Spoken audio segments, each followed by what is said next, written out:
Amazing Spider-Man number 797 by Dan Slott and Stuart Eminent. In Norman Osborn's Old Gentleman's Club, he torments an unnamed hostage, and the subject du jour is Spider-Man. And speaking of, Peter Parker previously makes out with old flame Mary Jane before she notices a glaring Spidey uniform under his shirt and gets cold feet. She tells him that in their past, she'd never know when he was headed off to save someone, and the fear of his not returning is still too much. He takes to the sky, but his parting is still noticed by the former Green Goblin. Back in the present, Osborn continues to verbally terrify his kidnappee, even using rats to make an example. Spidey swings above Midtown, detaining familiar purse snatcher Jimmy. He even does the purpose solid on his way to work. When he gets there, Joe Robertson talks with the staffers about Ben Urich and his nephew Phil, the newest Goblin King. Pete is tracked down by the science staff, but opts to take a phone call instead from his old boss J. Jonah Jameson. The former Bugle editor beats his old photog down for info on the Goblin King, but sadly, there's nothing to report.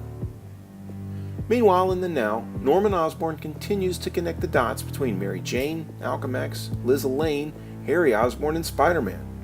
Another flashback proves that his daughter-in-law Liz has hired Flash Thompson, aka Agent Venom, as added muscle. Across town, her estranged husband Harry plays with the kiddos, while the babysitter spies someone out of the ordinary. Downstairs, Osborn hears a disturbance and discovers Goblin King raiding his stash. When caught, he decides to finish his mentor once and for all, but the newly restored and maniacal Norman is able to kill off his former protege. He returns to his victim, who taunts him. Green Goblin has always been a loser.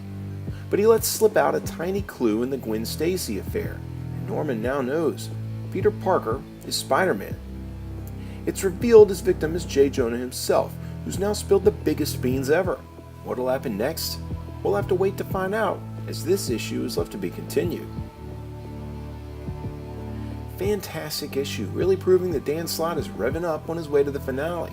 Still more wordy than he's known for. I've mentioned before that plot turns literally every other page is not only tough to follow, but tough to review. Obviously it's building to more than what's on the surface, so I'll give it the benefit of the doubt. I give this one an 8 out of 10. If you like this video, there's hundreds more like it, spanning several current and classic story arcs. Click the boxes here for more playlists. This video is also accompanied by my blog at nerdieskidyouknow.com. You can also follow links to my Facebook or Twitter pages, as well as a link to this very issue for sale on my eBay page by clicking below. For the Nerdiest Kid You Know, I'm Sam Torito. Thanks for watching.